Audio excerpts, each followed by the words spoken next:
예, 우리 수련회에서 첫째 날 집회하면서 성경 퀴즈를 냈었는데요. 그때 출제되었던 기출문제입니다. 기출문제. 우리가 수련회를 다녀온 지역은 어디죠? 문경이죠. 예수님이 제자들과 수련회처럼 그렇게 제자들 데리고 가신 곳은 어디라고요? 가이사랴입니다. 네, 가이사랴입니다. 가이사랴. 오늘도 계속해서 가이사랴에서의 말씀입니다. 눈에 채워지는 곳이 정말 많은 곳이었어요. 갈릴리하고 다릅니다. 갈릴리는 그냥 거기를 봐도 여기가 거기 같고 저기가 거기 같고 그랬어요. 가이사랴는 눈에 채워지는 것이 신기하고 놀랍고 재밌고 한 것이 가득한 곳이었습니다. 예수님이 그래서 글로 데려가셨어요. 그리고 영의 눈으로 봐야 하는 나를 누구라고 하느냐 물으셨습니다. 자, 가이사랴로 우리가 꼭 기억합니다. 다 변하고 다 사라져갑니다. 모든 것은 다 변하고 다 사라져갑니다. 그런데 하나님은 영원하십니다. 이걸 가이사랴로 우리가 꼭 기억해야겠습니다. 우리도 세상에 많은 것이 다 높여져 있는 그런 가이사랴 같은 그런 도시에 살고 있습니다. 그 속이기에 우리에게도 지금 중요한 것은 예수님이 누구신가? 나는 예수님을 누구라고 하느냐?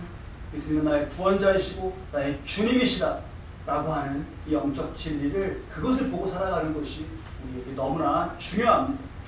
그것이 중요합니다. 우리 여러분 수련회 때 오미자 터널을 갔던 거 기억하셔요? 오미자 터널? 아주 시원했죠. 시원했습니다. 시원함 생각만 해도 너무 좋았다 싶어요. 여러분 거기가 그 오미자 터널 있는 데가 그 문경 어디겠는데 거기가 무슨 면인지 혹시 아셔요? 무슨 면? 그 지역 출신이신 우리 김 박사님도 잘 모르시겠죠. 저도 몰랐습니다. 설교 준비하면서 찾아봤어요. 그랬더니 거기가 마성면이더라고요. 마성면. 근데 여러분 거기가 마성면인 게 그 동네 이름이 마성면인 게 뭐가 중요하겠습니까? 그렇죠? 예배 끝나고 나서 아까 목사님이 뭐 어디다 그랬는데 그렇게 잊어버려도 됩니다. 잠시 지나간 곳, 지나친 곳, 그 지명 몰라도 아무 일 없습니다. 지금 우리 예배 드리는 여기는 어디죠? 도시로 어디죠? 여기 서울입니다. 서울, 양재동, 서초구 양재동. 여러분 마찬가지로 이곳도 우리가 몸담고 살아가고 있는 이곳도 그냥 지나가는 이 땅일 뿐입니다. 영적으로 그래요. 근데 어디든 어디에서건 우리가 몰라서는 안 되는 건 예수님과 구원입니다. 그건 꼭 알아야 돼요. 21절 말씀을 보니까 예수님이 중요한 말씀을 이어가십니다.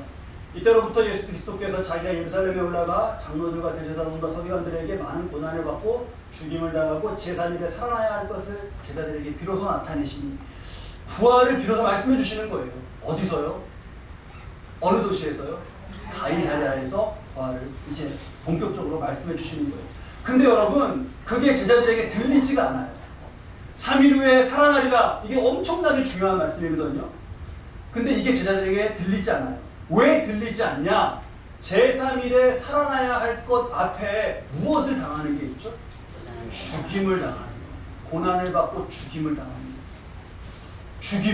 여러분 실컷 내 교회를 세우시겠다. 음부의 권세가 이기지 못한다. 막 그러셨는데 예수님이 덜커덕 죽으시면 그럼 뭐예요? 뭐 실컷 다 이긴다 그러셔놓고 그럼 죽으면 끝 아닙니까? 그래서 22절에 베드로가 그런 일은 없을 겁니다 라고 막 급한 마음에 그렇게 말렸어요. 그러자 예수님이 놀라운 말씀을 하십니다. 23절 말씀인데요. 우리 23절 말씀 새기며 그런 의미를 함께 읽겠습니다. 예수께서 돌이키시며 베드로에게 이르시되 사탄아 내 뒤로 물러가라. 너는 나를 넘어지게 하는 자로다. 내가 하나님의 일을 생각하지 아니하고 도리어 사람의 일을 생각하는도다. 여러분 사탄아 물러가라. 내 뒤로 물러가라. 누구에게 하셨다고요? 베드로에게. 이게 굉장히 우리에게 충격이에요. 베드로가 사탄으로 확 바뀌었다. 그런 건 아닐 겁니다. 근데 그 역할을 하고 있는 거잖아요. 지금 그 마을 가운데. 예수님의 보혈 흘리시는 것, 십자가에서 보혈 흘리시는 것, 죽으시는 것, 부활하시는 것, 그걸 통해서 우리의 구원은 이루어집니다. 베드로는 죽음, 여기 지금 죽으시고 보혈을 흘리시고 맨 앞에 있는 죽음, 이 죽음에서 그냥 끝난다고 생각한 거죠. 죽으면 끝이다. 안 돼.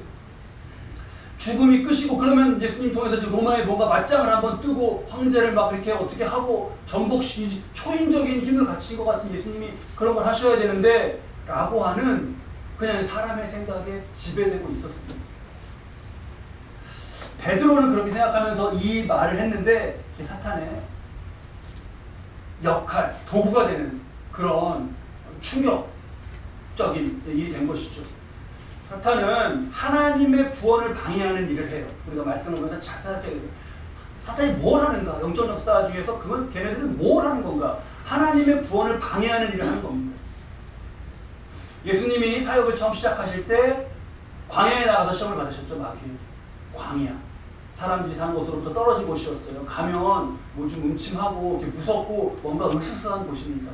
그런 곳에서도 그렇게 시험을 했어요. 그런데 그것만이 아니라 우리가 사탄이나 마귀라고 부르는 영적 존재는 우리가 생각한 것보다 훨씬 가까이, 우리가 생각한 것보다 훨씬 친근하다고 하는 관계, 우리가 생각하는 것보다 훨씬 그냥 내 일상에 가까운 그런 상황에서 역사를 하더라 이겁니다.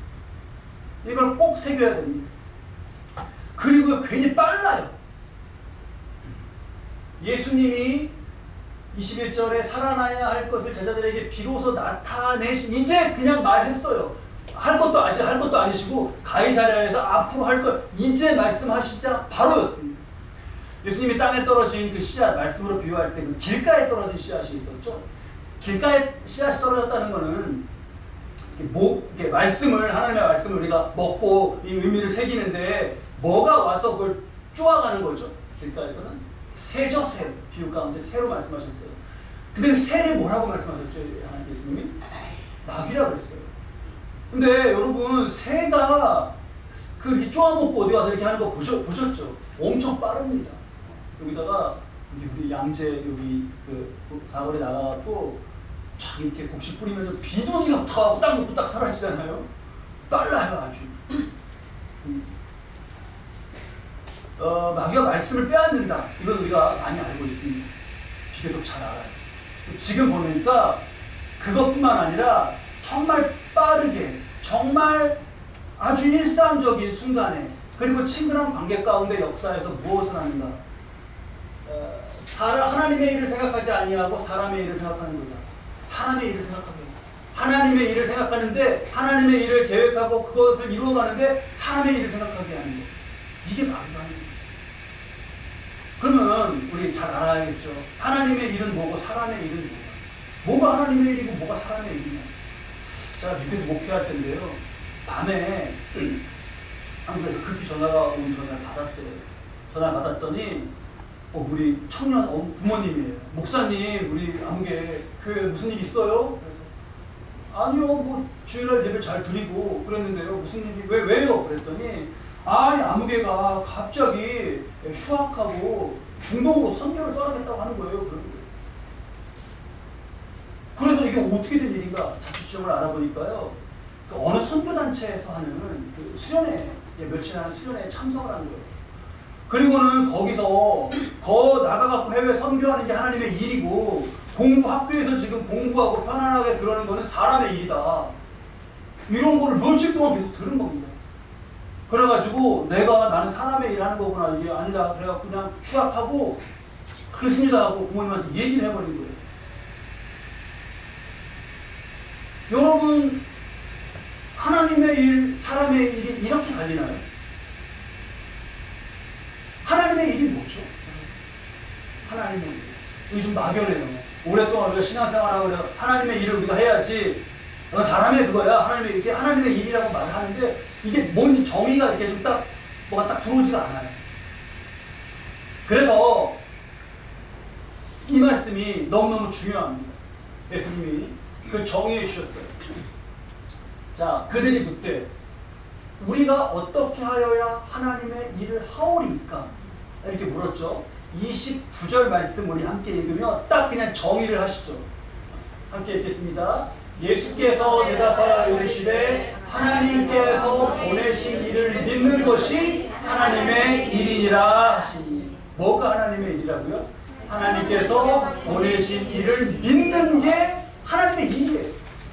우리가 믿음, 우리 안에 믿음 있잖아요. 우리가 믿음으로 사는 이 믿음, 이게 하나님의 일을 하고 있는 거예요. 저게 어려우셔요, 혹시? 굉장히 쉽지 않습니까? 굉장히 쉽습니다. 예수님을 믿는 게 하나님의 일이에요. 다른 거 거기다 그냥 갖다 붙이고 그럴 필요 없습니다. 예수님 믿는 게 그냥 하나님의 일이에요. 여러분, 하나님 일 지금 잘 하고 계셔요? 아멘. 네. 아멘. 내가 예수를 믿기에 내 마음과 내 생각과 막 이런 내 욕심으로 뭘 그렇게 하지 않고 예수님을 따라서 내가 믿음으로 정말 어떤 걸 한다면 그건 다 하나님의 일입니다. 내가 이 공부하는데 이 공부를 해서 정말 나한테 이런 달란트를 주시고 내가 이렇게 공부할 수 있는 환경과 여건을 만들어주신 하나님께 감사드리고 영광을 올려드리고 많은 이들에게 이 은혜가 증거되는 삶을 내가 정말 살겠다라고 공부를 한다면, 그러면서 학업을 한다면 그가 하는 공부는 하나님의 일이에요, 사람의 일이에요? 그럼 하나님의 일이죠. 그러면 어찌 무조건 나가갖고 어디 가갖고 막 그러는 것만 하나님의 일이겠습니까? 근데 어떤 사람이 그러는 거예요. 아, 이번에 말이야 우리 교회에서 저기 어디 저기 동남아로 단기 선교를 하는데 내가 그래도 갔다 와야 그 안에서 우리가 보지 않겠어. 그렇다면 이건 지금 사람의 일을 하는 겁니까? 하나님의 일을 하는 겁니까? 네. 조심스럽지만 그렇게 의심하지 않을 수가 없어요. 한 영혼이라도 하나님을 알고 그 생명이 살아나길 간절히 바라는 마음으로 하는 선교라면 그건 하나님의 일이에요. 맞아요. 그렇게 그걸 준비하기 위해서 누군가를 만나서 카페에서 커피를 마시며 대화한다. 그러면 모습은 카페에서 커피를 마시고 있네요. 그런 거 하나님의 일입니까? 사람의 일입니까? 하나님의 일이죠. 하나님의 일을 위한 일은 하나님의 일, 그것을 위한 일을 위한 어떤 것은 하나님의 일이에요. 공부요 엄청 잘합니다. 막 장학생이고요, 막 야 제가 1등이야. 막 그런데 그 마음 가운데 뭐냐? 야 이거 내가 공부해갖고 진짜 나 잘 되고 뭐 이렇게 생각하고 있다. 그러면 뭐 세상적으로 인정은 받고 뭐 1등이다, 뭐 우등생 이런 소리는 듣겠지만 적어도 그건 하나님의 일은 아닙니다. 이렇게 여기다 딱 구분할 수 있어야겠어요. 하나님의 일, 특별하고 큰 일도 있을 수 있고 일상의 작은 일도 그렇습니다. 꼭 하나님의 일인 무엇인가? 예수님 믿는 거다. 이 정의, 이것만 분명하게 우리가 기억하시고 그것과 연관된 일, 하나님의 일과 연관된 내 삶, 연관된 내 삶의 순간들, 내 삶의 자리로 그렇게 우리가 우리의 삶을 돌아봐야겠습니다. 하나님의 일에는 중요한 두 가지 특징이 나타나는데 예수님이 이렇게 말씀해 주셨어요. 누구든지 나를 따라오려거든 자기를 부인하고 자기 십자가를 지고 나를 따를 것이다. 이게 하나님의 일 가운데 있는 중요한 특징입니다. 자기 부인 그리고 십자가. 재미있는 얘기가 있잖아요. 어느 남편이 아내가 전도해갖고 쭉 교회 가서 예배 드리고 그러는 거예요. 근데 억지로 막 가고 그랬으니까 설교 때마다 막 졸아요, 남편이. 그래서 아내 집사님은 너무너무 속상했습니다. 이 본문으로 자기 부인과 자기 십자가를 지는 거 그 설교를 목사님 막 하시는데 그때도 막 졸아요. 그래서 아내가 막 안타까운 마음으로 아휴 그냥 그랬어요. 예배 마치고 집으로 오는데 남편이 평생 그러지도 않다가 이렇게 아내 손을 지그시 잡더래잖아요. 그래서 본 사람이 왜 내 손을 잡나? 그리고 왜 그래? 이랬더니 왜 그러긴 내가 좋은 것 같아도 다 듣고 있어. 다 듣고 있어. 자기 부인하고 십자가를 지르잖아요. 그래서 야 우리가 그냥 당신이 많이 줘. 그런 쪼렸대요. 여기서 자기 부인은 우리 안에 나오게 죄성에서 이렇게 나오는 그런 마음이 있어요. 그 생각이 있고 우리 그런 거 잘 알잖아요. 이 안에서 나오는 이기심과 욕심과 순간에도 짧은 순간과 평화롭고 모든 것이 은혜로운 그 순간에도 에이 하면서 올라오는 그런 마음들이 있어요. 그거를 부인하는 거예요. 나는 그렇게 살지 않겠다. 나는 이거를 내 마음에 품지 않겠다. 부인하는 겁니다. 자기 십자가는 자기 부인은 그렇고 자기 십자가는 예수님을 믿기에 감당하는 인내, 손해, 아픔 같은 것입니다. 자기 십자가. 근데 이 자기 부인과 자기 십자가가 예수님 믿는 사람에게 있어요. 하나님의 일을 하는 사람에게 일이 있습니다. 그래서 우리가 역으로 이게 없으면 하나님의 일을 하고 있는 건가? 이렇게 좀 짚어봐야 돼요. 내가 예수 믿는 사람인가? 그게 확실치 않을 수 있습니다. 그럼 이 질문이 자연스럽게 우리 마음에 떠올라요.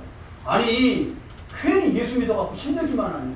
자기 부인해야 되고, 자기 십자가 져야 되고, 힘들기만 하잖아요.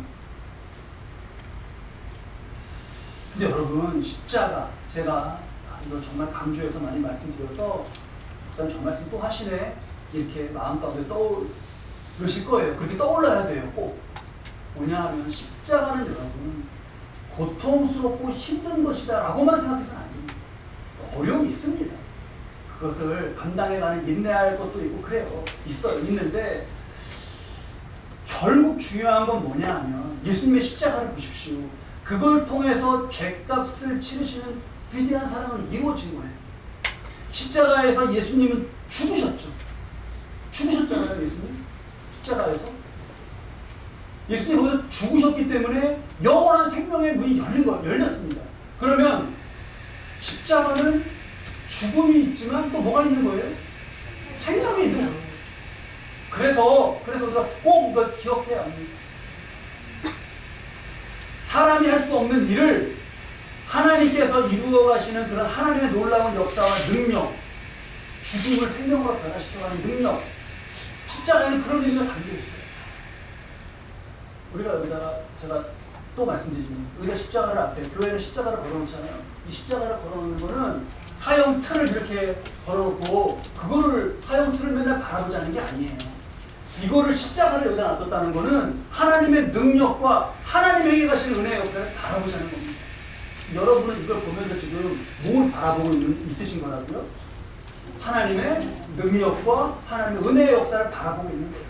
왜 교회에서는 곳곳마다 십자가를 걸어놓고 이렇게 하다 보면 그 사람 달려 죽은 십자가를 거기다 올려놨냐? 그거 올려놓은 게 아니에요. 우리 하나님의 능력과 은혜가 이거를 선포하고 있는 겁니다. 우리 삶도 그래요. 우리 삶도 그래요. 분명히 여러분 자기를 부인하고 십자가를 지고 가는 삶에는 하나님의 능력과 은혜의 역사가 있습니다. 그 오늘 우리 말씀의 25절 말씀 가운데 한번 보시죠. 누구든지 제 목숨을 구원하고자 하면 잃을 것이요 누구든지 나를 위하여 제 목숨을 잃으면 찾으리라 보셨어요. 사람이 만약 온 천하를 얻고도 제 목숨을 잃으면 무엇이 유익하리요 사람이 무엇을 주고 제 목숨과 받겠느냐. 그러니까 자기 부인과 십자가의 끝에 무엇이 있다고 말씀하시는 거예요. 그 자기 부인과 십자가로 살아가는 삶의 끝에는 무엇이 있는 거예요?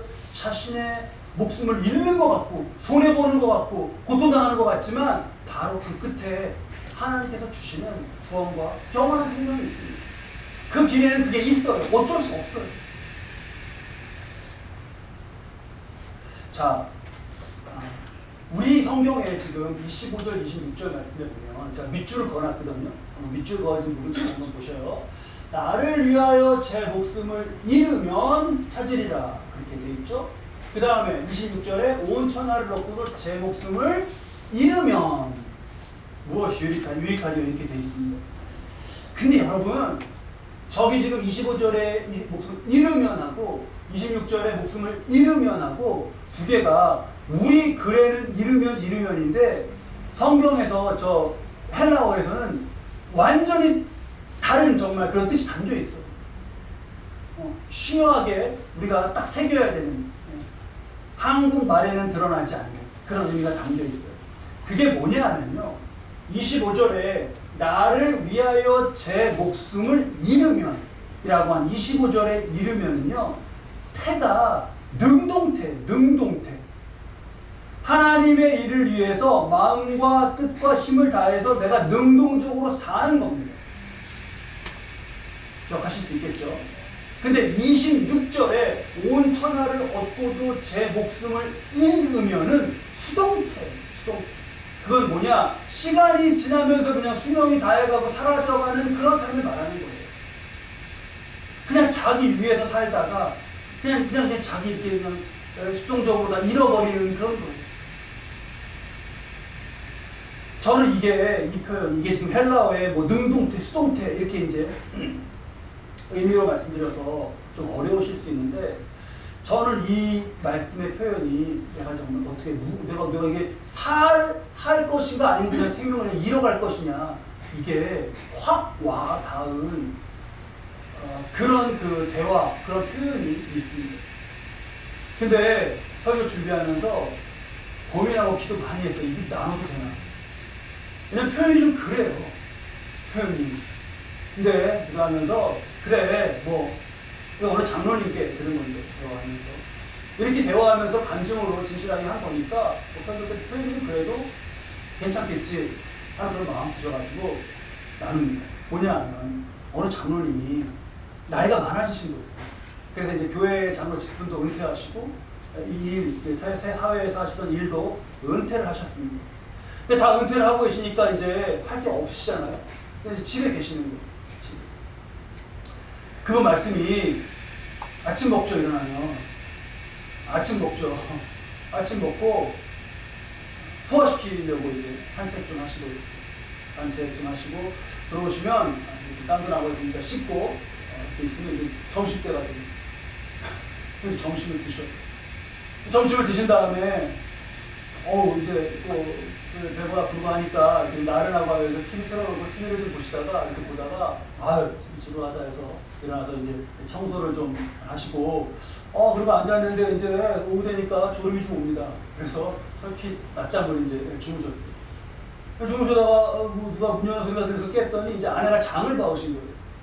장 봐온 거를 이제 냉장고에 넣어놓고 그렇게 있었더니 봤더니 시간이 어떻게 됐어요? 저녁 때가 됐어요. 그래서 장 봐온 걸로 이제 저녁을 해갖고 저녁을 드셨답니다.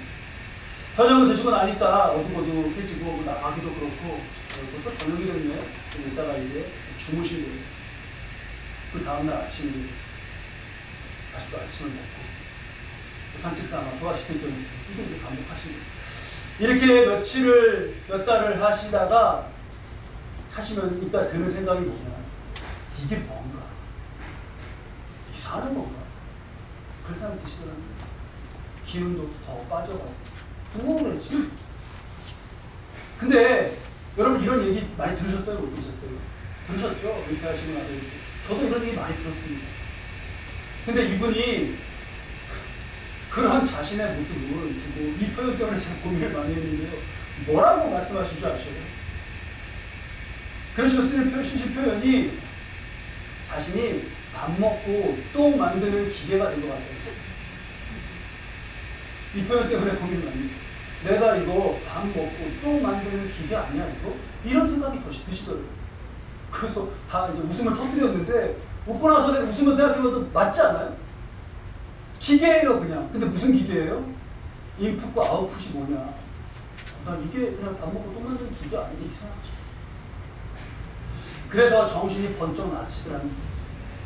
그래서 안 되겠다 하고 내가 은퇴했지. 나 교회에서 은퇴했지. 나 이래서 은퇴했지. 은퇴 이것만 생각하시다가 그냥 그러지 않고 주중에 교회 가보신 거예요. 가봤더니 항상 자기가 장로로 있을 때는 주일에 예배, 주일에 회의, 주일에 뭐 그래서 항상 교회는 주일만 이랬는데 평일에 이렇게 교회 갔더니 할 일들이 많이 있는 것 같더라는 거예요. 뭐라 좀 해야지 하고 이방 가서 보니까 기도하고 뭐 기도해요? 그랬더니 뭐 기도하신대. 기도도 하고 그랬대. 그리고 이제 와서 아내에게 그걸 나눈 겁니다. 아내에게. 이렇게 갖고 이거 만드는 기계 같아. 이렇게 했더니 당신은 나는 뭐 지금 시간만 있으면은 뭐 여성비에서 뭐 바자회 줄 거기 가고 해갖고 뭐 해도 만들어갖고 이렇게 하기도 하고 뭐 배워가지고 뭐 하고 막 그럴 거래요. 그러니까 당신은 그럴 거야? 장로님이 그런 거예요. 나는 막 시간이 없어 그러게. 그래서 장로님이 그래 그러면 여보 오후에 내가 장을 내가 볼 테니까 당신은 그 시간이 생기니까 그 시간을 그렇게 써. 그래. 그 장은 자신이 보시는 거예요. 그 여기서 퀴즈. 이 장로님이 장 보시는 거는 하나님의 일인가요? 사람의 일인가요? 하나님의 일인가요? 사람의 일인가요? 하나님의 일이에요 이것도. 왜? 그렇게 해서 이 사람 시간 덜어줘서 이 사람 이렇게 하게 해줄 수 있는 거가 하나님의 일이죠. 그럼 또 퀴즈 가볼까요? 이 장로님이 이 뒤에는 이런 얘기는 없으셨어요. 근데 제가 그냥 생각해 볼 때, 장로님 장 보는데 피곤해요. 그래서 자녀가 와갖고 차로 라이드를 좀 해줘요. 아버지를. 그럼 그 하나님의 일일까요? 사람의 일일까요? 그것도 또 하나님의 일이죠. 어쨌든 그 끝에 가서 뭐가 연결되어 있느냐가 다른 거 아닙니까? 능동적으로 임으면, 그러니까 내가 지금 우리에게 주어진 시간과 생명과 이거는 이 뭐 에너지로 배터리로 말하면 이거 달아가는 거예요. 내가 사용하면서 달아갈 거냐, 아니면 그냥 수동적으로 잃을 것이냐. 27절 말씀에 예수님께서 인자가 아버지의 영광으로 그 천사들과 함께 오리니 그때 각 사람이 행한 대로 갚으리라 하셨어요. 우리가 목숨을 하나님의 일을 위해 능동적으로 사용하는 건지 수동적으로 잃고 있는 건지 분명하게 답이 딱 내려져야 됩니다. 그때 각 사람이 행한 대로 갚으신다는데 내 삶은 괜찮은 건가? 이렇게 말입니다. 가이사랴 계속해서 지금 말씀드리는 가이사랴 끝나요. 가이사랴를 도시를 헌납받은 로마 황제 가이사. 가이사의 삶은 대단합니까? 아니면 그냥 그냥 그렇습니까? 어떻게 평가할 수 있을까요? 가이사. 말씀에 비춰놓고 생각해보면 어때요? 26절 말씀에 사람이 만일 온 천하를 얻고도 제 목숨을 잃으면 무엇이 유익하리요? 사람이 무엇을 주고 제 목숨과 바꾸겠느냐 이렇게 말씀하셨는데 26절에 저 말씀과 했던 가이사를 놓고 보면 어떻습니까?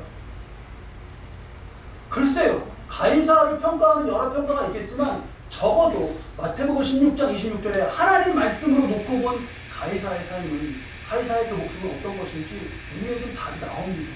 제가 얘기는 안 할게요. 로마 황제는 어디 살았죠? 어느 도시요?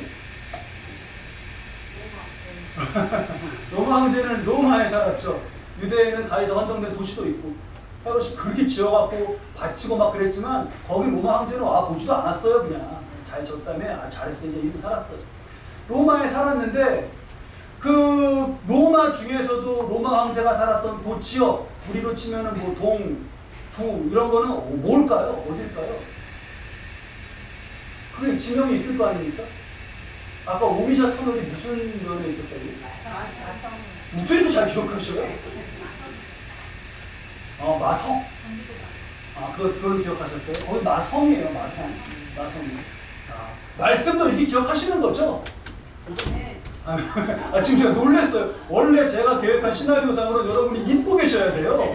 그래서 오미자 터널이 이곳에 오셔서 그런 표정이셔야 아까 들었는데 있었더라 이런 표정이셔갖고 제가 그건 중요하지 않아요. 이렇게 갈 거였어요. 마성면이요 그러니까 무섭네요 갑자기. 이것도 외우실 수 있겠는데 로마인데요. 황제가 살았던 도시는 로마인데 그 로마 중에서 팔라티노라고 하는 언덕이 팔라티노. 거기에 첫 번째 황제가 궁을 지어 거기 살고 있었어요. 근데 여러분 그걸 말씀드리는 거예요 지금. 26절 말씀에 비추어. 그게 팔라티노든 무슨 뭐 필라테스든 무슨 이름이든 무슨 상관이 있어요? 그게 큰 의미가 있습니까? 없어요. 이따가 애찬 때 한번 여쭤보면 이 팔라티노도 맞추실까? 이건 단어가 외우기 힘든데요. 이거는 잊어도 된다고요. 어디 사람 그런 겁니다.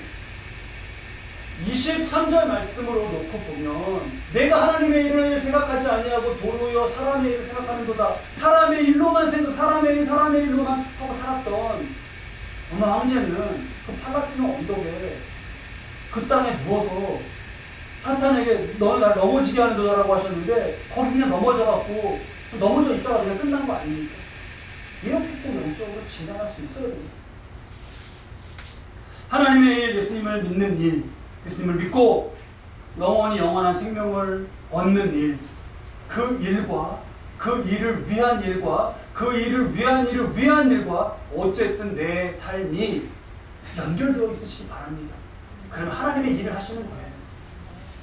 자기 부인과 자기 십자가로 그 목숨은 주님이 갚아주시겠다는 것이 그 영원한 가치와 연결되는 겁니다. 물론 쉽지 않아요. 어렵습니다. 똑같은 말씀을 누가복음 9장 23절인데 이렇게 자세하게 더 누가 하는 표현을 담았습니다. 또 무리에게 이르시되 아무든지 나를 따라오려거든 자기를 부인하고 날마다 제 십자가를 지고 나를 따르고. 자기 부인하고 자기 십자가 사이에 무슨 말씀이 있죠? 뭐가 있죠?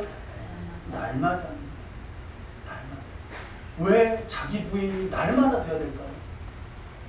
날마다 내 죄성과 욕심과 내 생각과 늘 올라와서 그래요. 어제 안 그랬잖아요, 분명히. 근데 오늘 그래요.